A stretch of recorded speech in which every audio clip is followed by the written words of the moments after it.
Hello. Hello once again. Okay. So, money never sleeps. That's why we're going to rush this.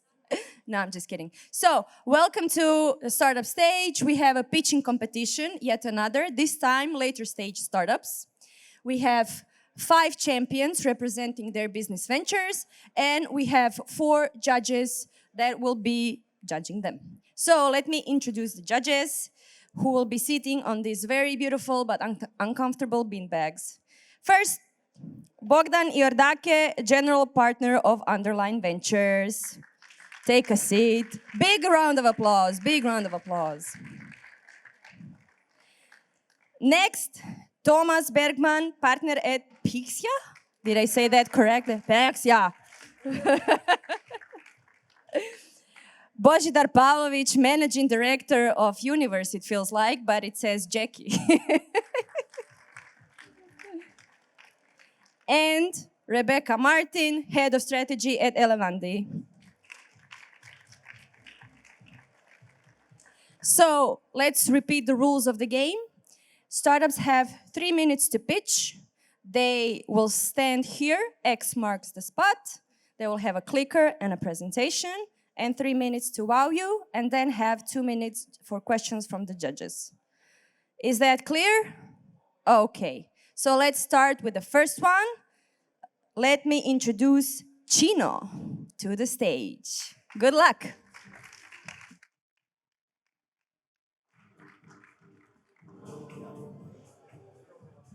Hello, everyone.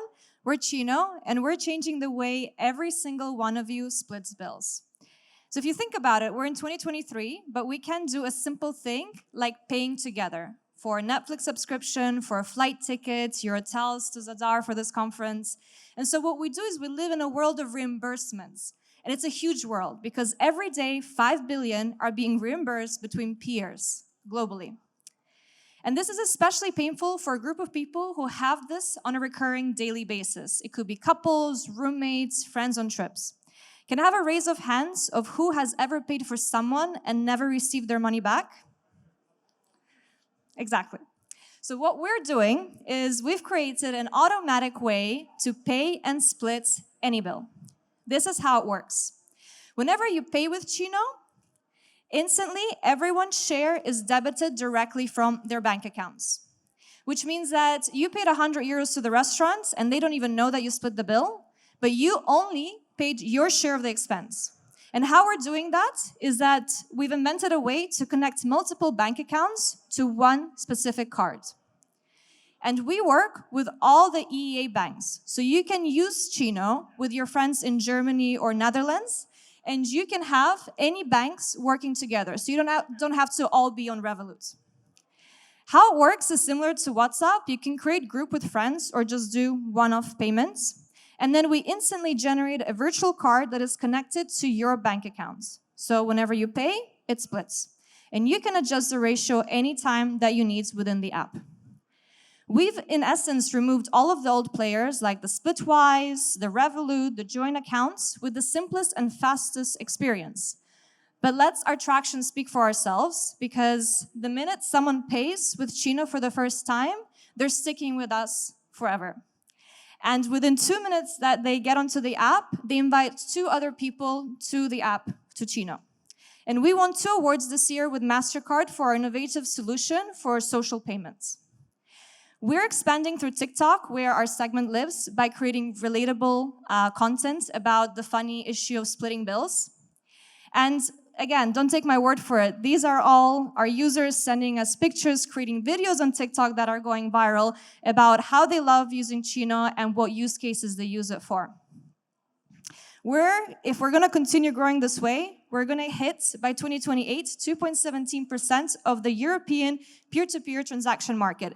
And this was a bottom-up calculation, so VCs, if you want to ask me how I got to that number, I can do that later. And our business model is twofold. We primarily focus on interchange fee as our revenue, which means it's free for you to use at any time. The only time you would pay is when you travel abroad and you transact in a non-European currency. And we also have a B2B chapter I'm happy to talk in the Q&A. Our team not only comes from the biggest payment companies, but also the consumer companies. And last but not least, we're launching exclusively for Shift our new feature. So if you want to test it, download the app today. Thank you.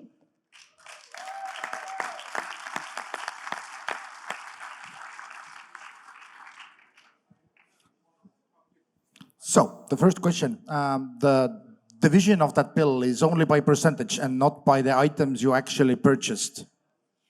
So it works, I cannot go back to the slides, but we have two features on our app. One can be by percentage and one can be for an actual amount.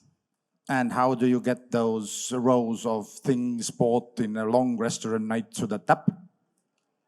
Sorry, can you repeat the question? So the long list of things you bought at the restaurant, many dinners, Yeah. many different meals, many different orders. How do you get all of that to the app? Yeah, so in that feature, you would basically put the total amount.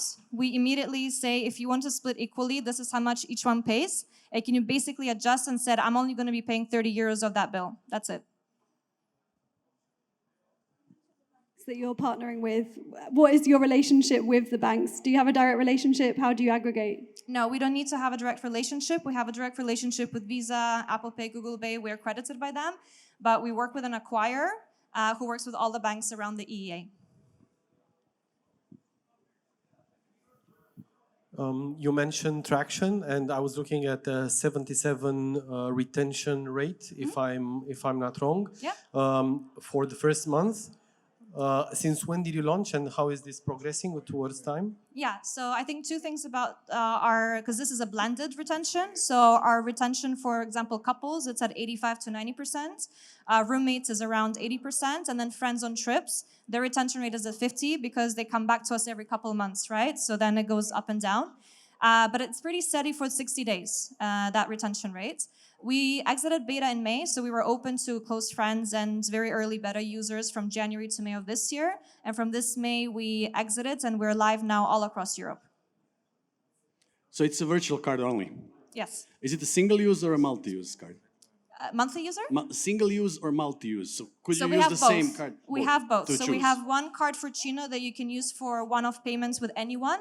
That's what we've launched for Shift Conference. And then the groups, it's also one card per group, and it's for recurrent expenses. You can buy whatever you want, whenever you want. So my last question, who actually pays for the stuff? One dedicated user from the group, or any person can do that? So anyone can do that. Okay. But usually, statistically, we see that in every group, there's always the accountant person who usually makes the payment for the groups. Okay, thanks.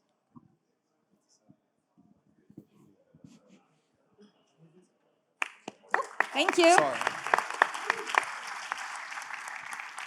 Thank you. Thank you so much. Okay, so for the next startup, let me pull up my magic list. By the way, the organizers have just told me that if you want a beer or if you want popcorns, that you just need to raise your hand, and Nikola Pavlović is going to personally take the popcorns and the beer to you alongside with the rest of the Infobip C level. So yeah, just raise your hands if you want something. Let's see, the next startup joining us right now is called Mobility One. Do we have a representative of Mobility One here? Do we have them? Oh, here we are. Okay, so the stage is yours. Just stand at the X, look at the timer. When you start speaking, it starts counting now. So, yeah. Thank you very much. Hello, everybody. Welcome to Mobility One. Just shortly, we are software as a service for fleet management for companies and enterprises, and we will present you today the future of fleet services now. World around fleets is changing. There is lack of resources. There are cars which are being connected. There are ESG rules which have to be implemented in companies, but fleet management in companies still remains the same. Most companies really struggle and they don't have tools to track and manage their fleets. And you wouldn't believe, but the most used tool in companies is Excel and other spreadsheets.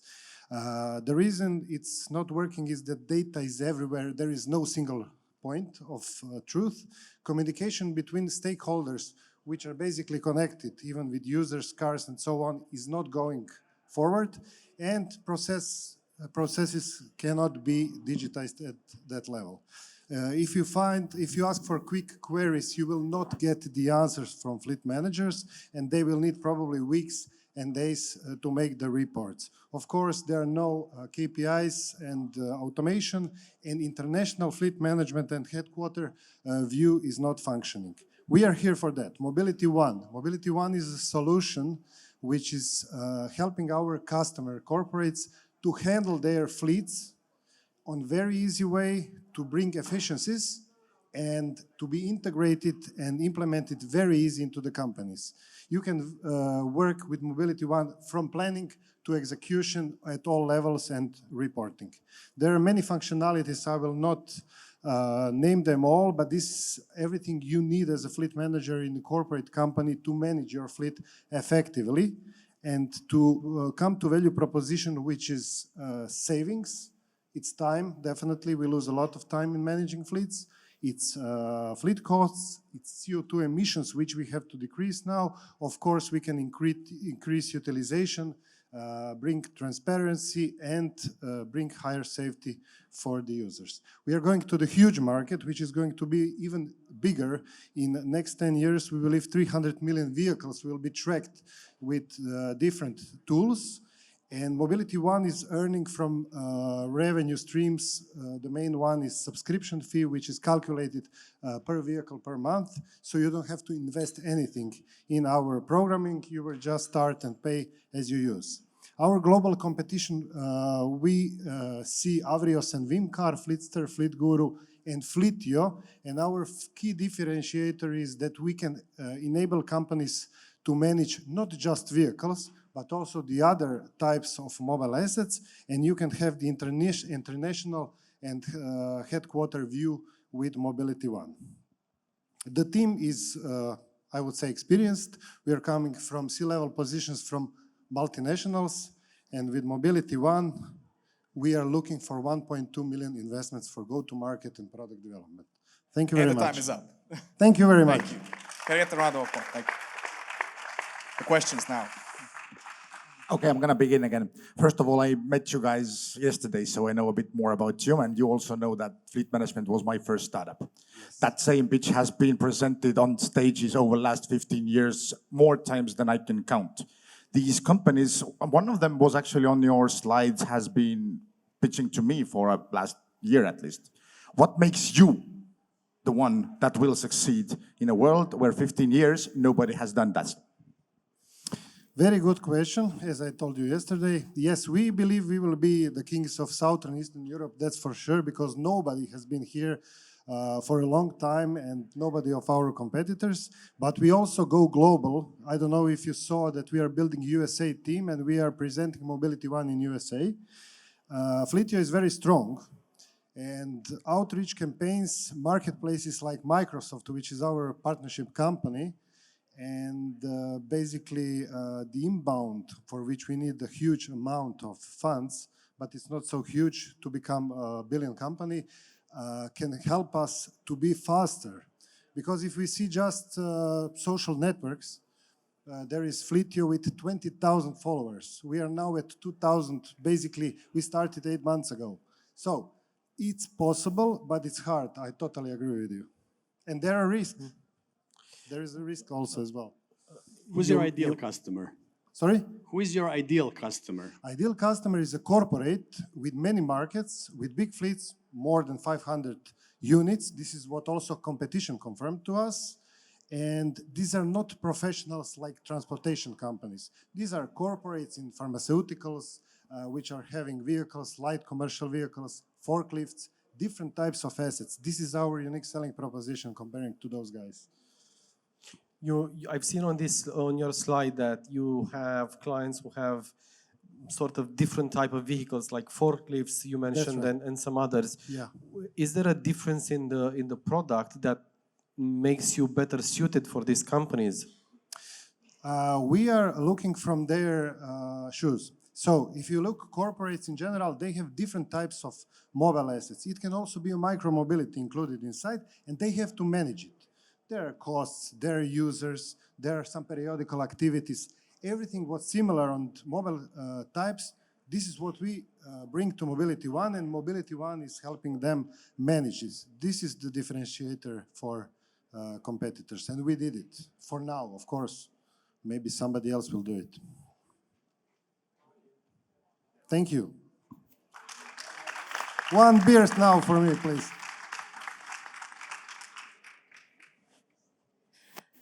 Okay, thank you. I've been notified that we have an abundance of alcohol, so please get wasted with us. Free beer in the back. Okay, next one, Maggie. Good luck. Hi, everyone. My name is Nina. At Maggie, we bring cardiovascular care to every patient. So this was 40 years ago, the beginnings of cardiology. And the guy that is there to your left is my father. And since then, we've made so much progress. We can do, with all the technology out there, we can do miracles for patients while they are in the hospital. But what happens actually with patients when they leave the hospital? And I think all of you here will agree with me that this patient experience didn't change at all for the past 100 years. And, seeing a doctor became a luxury. And in between, chronic patients are just left on their own. And that's the underlying reason why cardiovascular diseases, with all this progress, are still the leading cause of death worldwide. So we believe that no human should ever be left alone on their health journey. And this is why we developed Maggie. Maggie is here to help patients manage, understand, and improve their heart health. So our patients describe her as a friend, someone who is always there, they can rely on 24/7. And behind this very human and empathic communication lies actually quite a powerful engine that is designed to gather 360 data on a patient that is then structured, and we use it to diagnose, to treat, and even to predict what is going to happen with this patient in the future. So you wonder now, how come Maggie knows all that? Well, she was developed in a hospital on a very unique data set. So she actually already seen 500,000 cardiovascular patients. And we have doctors and nurses that in a real time fine-tune Maggie algorithms on a continuous basis. So we've launched, for the past year, we've launched our hypertension program, already getting a lot of traction both from healthcare providers and from pharmaceutical companies. But what really sets us apart is the fact that Maggie is not like a one-size-fits-all solution, but she's super personalized and fluid. And with that, we beat the industry in engagement and retention. And that's really fundamental when we talk about making a clinical impact. So CVDs are not only the leading cause of death, but also the world's biggest cost creator. And if we scale our clinical results, we can reduce that cost by 20%, which is super significant.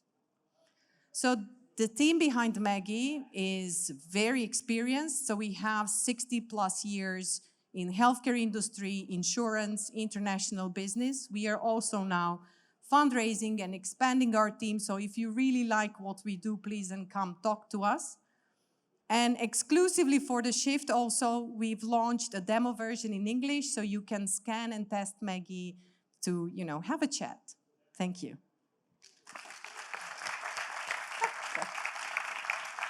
Thank you. What's the business model? How do you make money? So, our go-to-market strategy is B2B, selling directly to hospitals, but really how we see scaling up is with insurance companies. So it's just an insurance product. It should be part of the premium, yeah. And how are you incentivizing the doctors? You said they're improving the algorithms. How are you getting doctors and nurses involved? So, we have doctors and nurses in-house. So they are part of the clinic, and the whole company is a spin-off from the clinic. So, they are kind of part of the company. They're employed to fine-tune the algorithms. First question, Maggie will know a lot about me.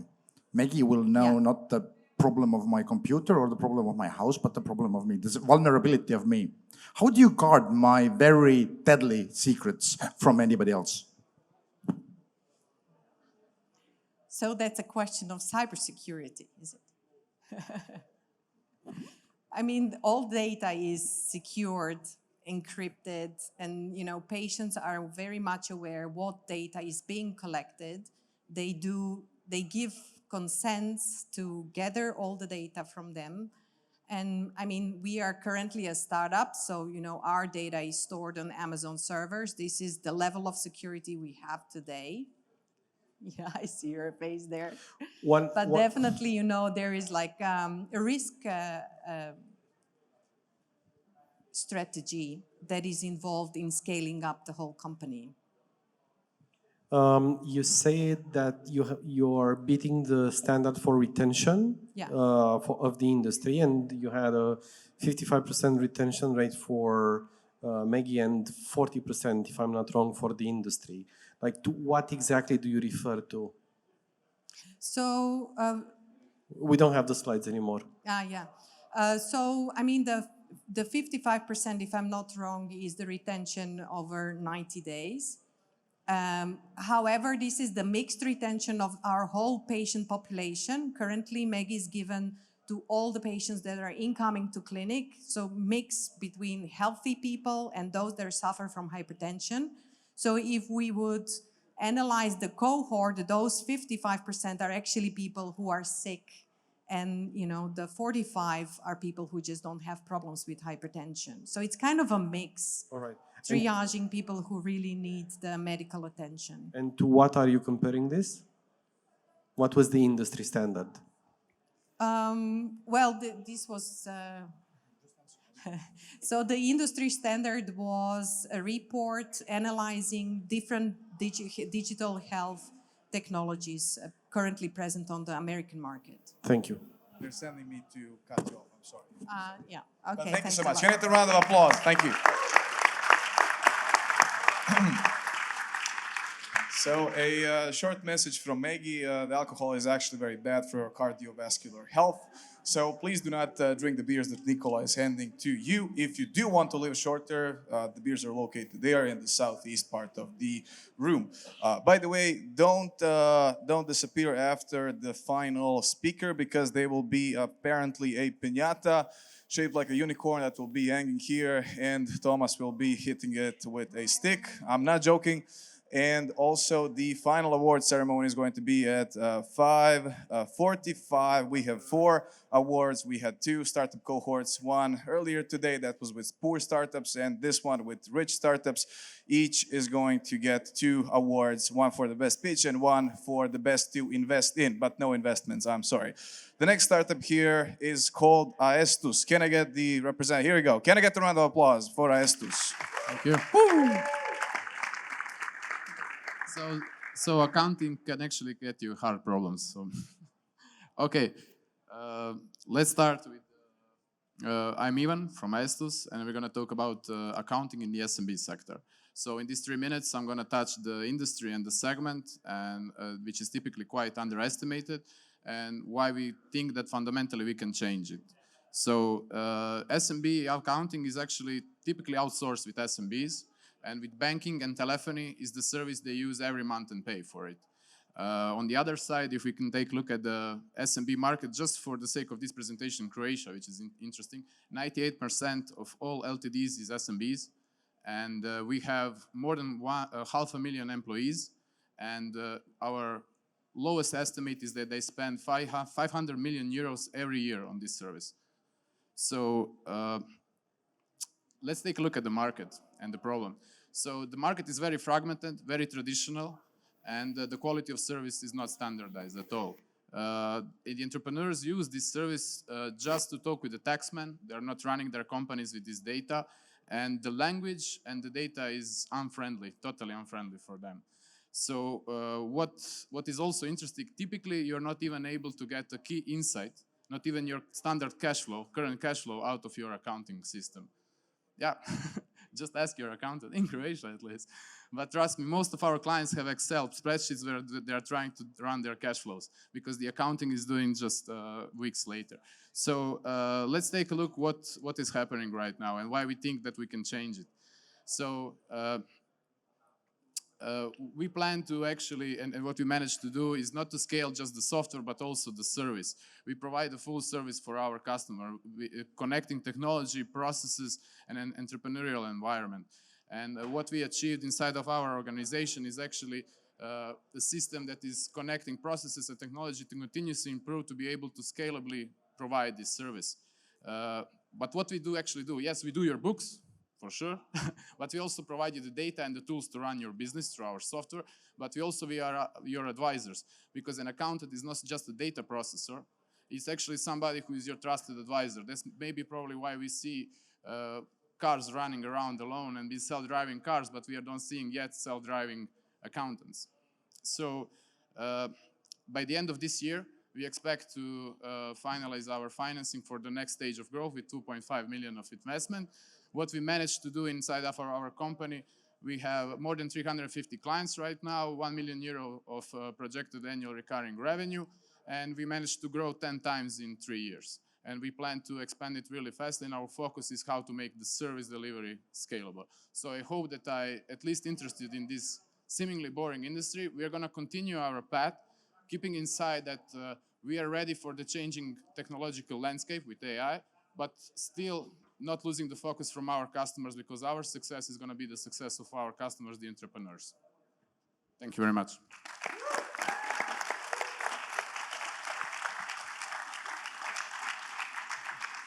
What's your exit strategy and when? That's a great question. We actually got it from our potential investors.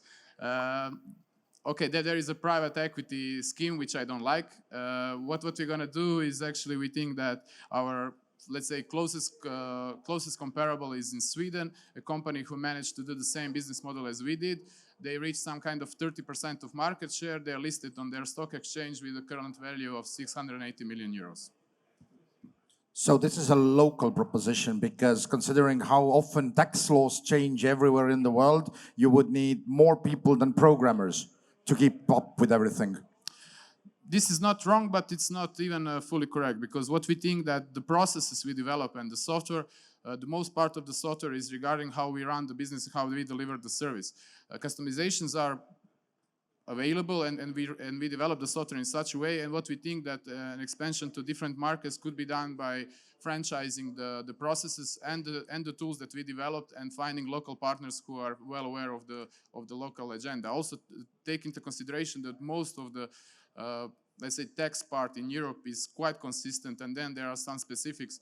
There are some specifics in every country, especially with the salary part, but it's not unmanageable. But let's take at least Croatia, for example. If we reach, let's say, 10% of the market share, we're going to have a 20 million euro of EBITDA every year.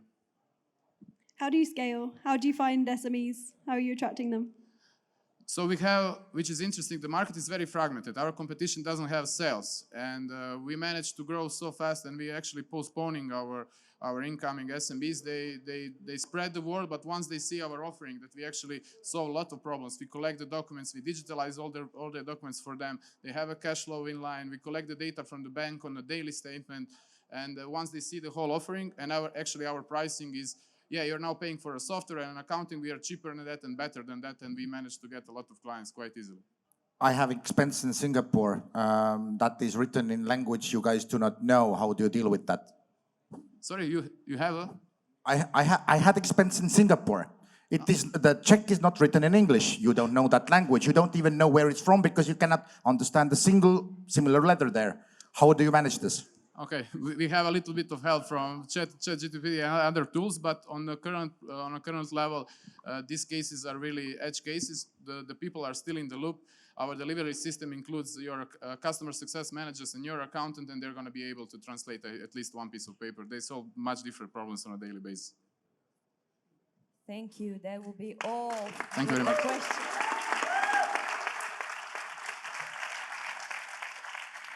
Okay, Nicola, how are we doing with the beers? Okay, and we have only one pitch left, so. Okay, last but far from least, heart count. Good luck.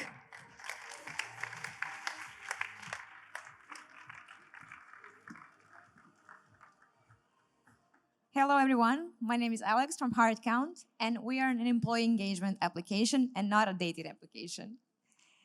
So the idea behind HeartCount came from our founding company, as we call it the mothership, Vega IT, which is a Serbian IT outsourcing company. And they decided to develop HeartCount for the internal reasons because they wanted to retain their top talents, their senior developers, and also to strengthen their company culture. Why they didn't go with any other employee engagement application? Because they didn't have everything they needed in order to meet their special custom needs.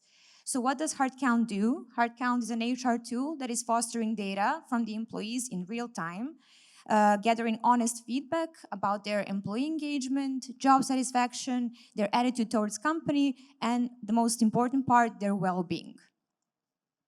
So how are we fostering data from employees? We are sending pulse surveys on a weekly basis, but that can also be changed depending on your personal needs.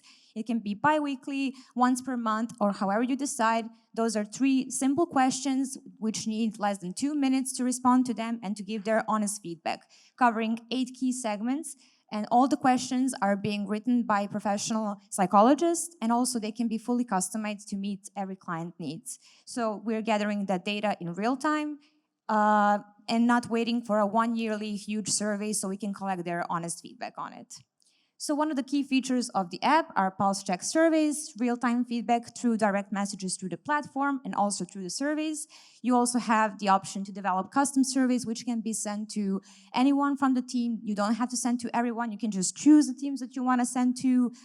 Each individual is being anonymous or honest, confidential.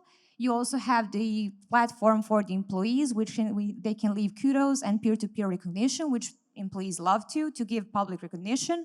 And also the tool can notice HR if there is any potential of individual retention. So if there are any of the employees that are potentially answering with negative scores, they're applicable maybe to decide to leave the company. So the HR could prevent that turnover in real time. How we do that, we are collecting the feedback on 8 key segments, which are well-being, personal advancement, relation with management, the company, with colleagues, feedback recognition, job satisfaction, productivity and efficiency. And also we have the 3 additional segments that we are measuring, which is motivation, autonomy, and also emotional exhaustions, aka burnout, which is a very, very important component. We also can gather real-time feedback through direct messages on the survey, through the platform, so if anything is left unsaid through the survey, they can leave additional comments. We also have custom surveys, which you can set at any time. Kudos and peer-to-peer recognition, which some of our clients are using to award on a monthly basis their most recognized employees, which is like increasing engagement levels. Individual retention predictability score as well, and also you can see the platform overview, getting reports from us, and measuring employee engagement index. Thank you. And that's it. Thank you. Thank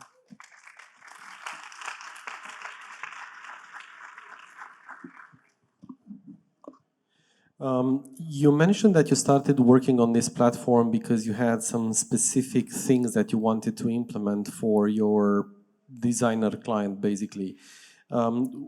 Have you looked in the market? I mean, there are many other alternatives in the HR market toolset. Does this one fit more particularly to a certain segment of customers? Yes, we do. We're always on a lookout to develop more features, to compare to ourselves to our bigger competitors, and our goal is to create a 360 platform for HRs. But what is going to be the difference between us and them?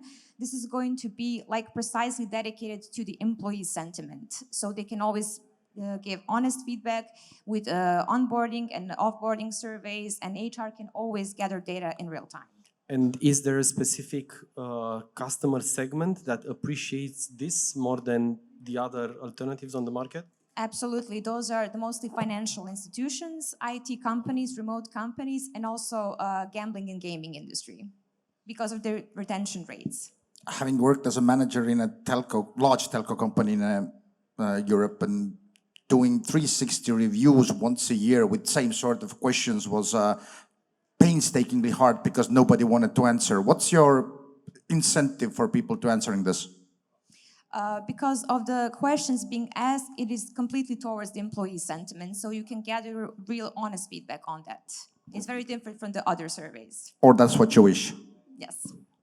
For me, it's just one side of the same coin, because without the action behind the comments, if there's no action, then your software is also diminishing its value. I mean, its value is diminishing. So how can you make sure that in the company where you integrate, where you implement this, how to make the the action possible on behalf of the managers? Because if an employee is sending a message to the board and it goes down the black hole and never gets answered, then they would say like, this software sucks.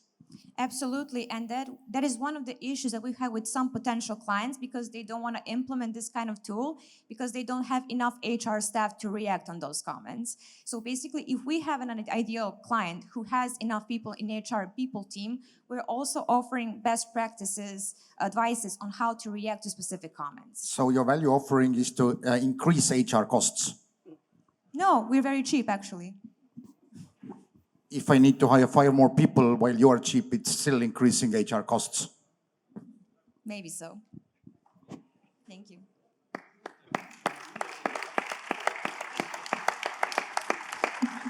Thank you very much. Thank you very much. Okay. Yeah, that's it from the startups. By the way, so the main ceremony is going to take place at 5:45. There's 4 awards, as I said, to 2 different startup cohorts. It's going to take place at the main stage. The main stage is this big thing in the circle in the center of this, thingamajig, And also they told me that I should stall a bit because they are getting this piñata ready for this thing up there. So if you want to take a look at Nicola busting the piñata, stay here. In the meantime, I'm going to ask a few funny questions. So Toomas, who was your favorite startup of the day? I suppose Circuitness, but who's the second favorite startup? Too early to tell. Too early to tell. Okay. So, Božidar, do you have any comments on the startups you have been? Circuitness, absolutely. Okay. Rebecca, Circuitness as well, or maybe some other startups? I was very happy to see that out of the 5 startups, 3 of them were female founders. So maybe a round of applause for that. I hope you didn't assume someone's gender now, but that's okay, Okay, so the piñata, is it coming right? Oh, Nicola is going to give us a word. So here's the guy, he invented Infobip. Nicola, give us something. Yeah, thank you. So I started Infobip when I was 4 years old. I'm gonna be super honest. 20. I'm gonna be super honest with you guys. Like, Thea came to me there and said, we need you to say some very important words, but most importantly, we need you to stall, because we need to put the rope for the fucking piñata. So this is it. So I'm gonna do a game show again with we lost one of the judges. Is this the elimination process, what you do? Is this like voice, and then one of the judges gets eliminated, right? Rebecca, first time in Croatia, lives in Singapore, originally from Essex. I don't know who of you knows Essex. It's a very posh part of the UK. Okay, some people do know, obviously, the ones that are laughing. What's your first impression? Give us a laugh. Nick, tell us what your favorite color is. What? Tell us what your favorite color is. It used to be yellow when I was a kid, but I kind of lost it. Nick once ran out of questions to ask on stage, so literally asked his speaker what their favorite color was during the session. So we're descending to that world, I think. Keep talking. Nicola, perhaps here's a question from me. So how long have you been? Finally. How long have you been at Infobip? Oh. No, for reals. What? Almost 3 years now. What was the most challenging thing you had to do in the last 3 years of working at Infobip? Give us the sauce. Give us the sass. Yeah, one of the most challenging. Where are you guys going? Don't leave the room. I see someone leaving. Okay, no one leave the room while the piñata is up. No one leaves. Close the doors. Lock the doors. No one yell fire. The most fun part of working about Infobip was what you asked me, right? The most challenging. I don't care about fun. What was challenging for you personally at Infobip? Are you gonna strangle me with that Infobip cord? Is this what's gonna happen?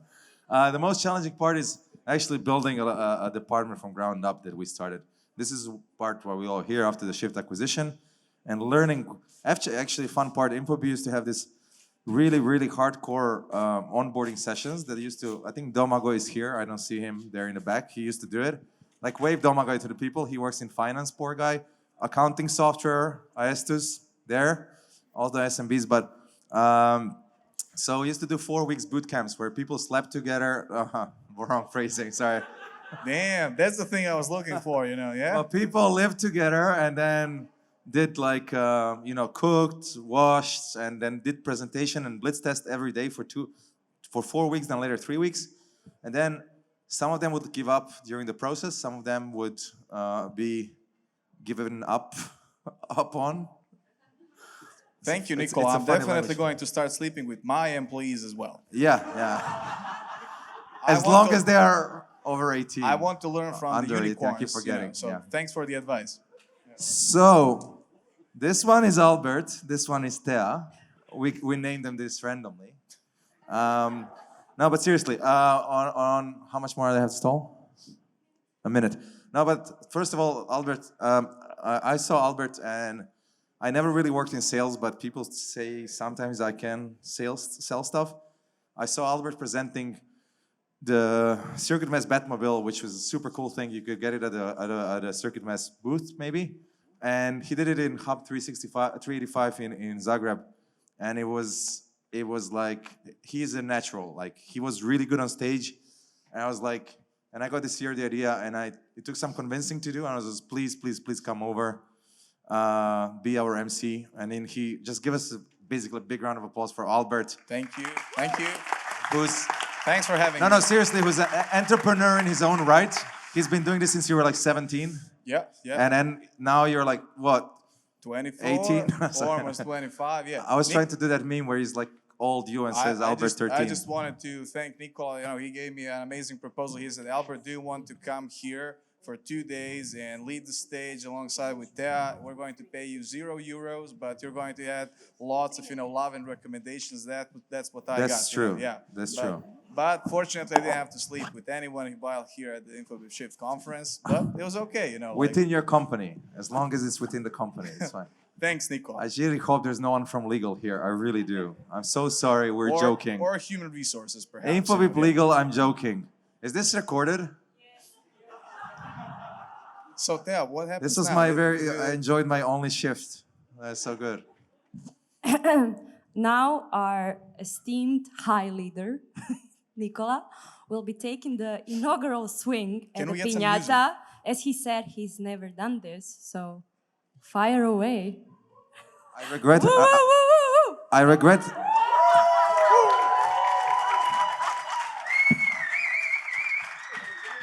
Can we get like a countdown? This is the first time I regret hiring Thea. We'll do it in like 5. So count with me, okay? So from 5 to 0. So 5, 4, 3, 2, 1. Piñata time and stuff. That's the catchphrase. Yeah, don't buzz the display.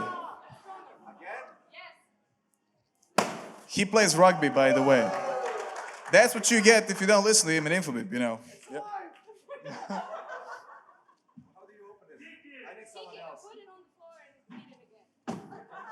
Yeah, do it. Yeah, boy. That's what we do in Croatia.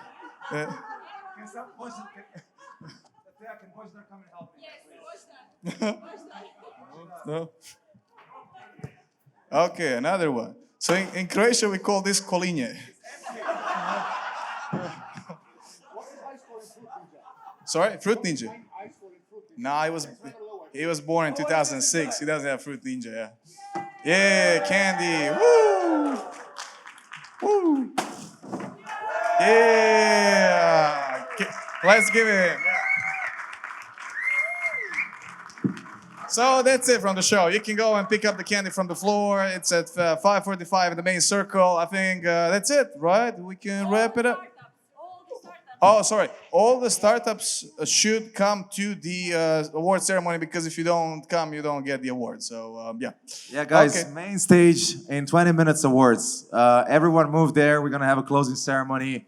Thank you so much for being here. Thank you, Albert. Thank you, Thea. Give them a big round of applause. Just don't See you on hit the me. main Everything's stage. fine. Just don't Thank hit me. you. There is some more.